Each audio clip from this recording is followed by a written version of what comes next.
They say love is a battlefield. But no one tells you the deepest wounds often come from friendly fire.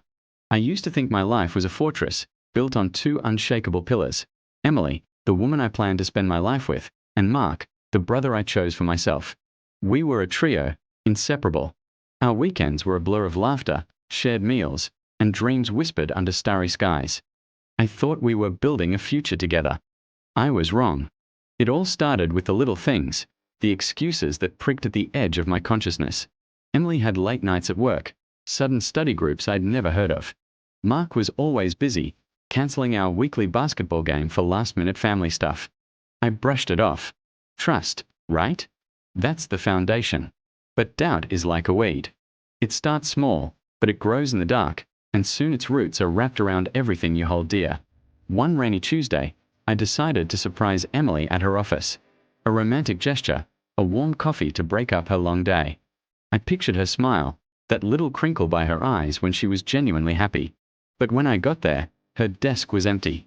Her boss said she'd left hours ago, complaining of a headache. My heart started to pound a slow, heavy rhythm against my ribs. I called her. No answer. I called Mark, hoping he might know where she was. Maybe they'd run into each other. He sounded out of breath, said he was at the gym. A lie. I could hear the faint sound of rain and a distant siren, the exact sounds outside my car window. They were together. The thought was a physical blow, knocking the air from my lungs. But I needed proof. I needed to see it, even if it shattered me.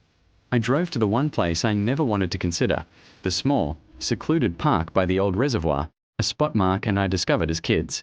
It was our sanctuary. And there, under the weeping willow where we'd carved our initials years ago, was Mark's car. Through the rain-streaked windshield, I saw them. Emily and Mark. My world didn't just crack, it imploded. They weren't just talking.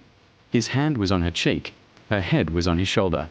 It was a scene of intimate comfort, a scene that belonged to me and her. The coffee cup slipped from my hand, splashing onto the pavement. The sound was deafening in the sudden silence of my mind. I watched them for what felt like an eternity, a ghost haunting the edges of a life that was no longer mine.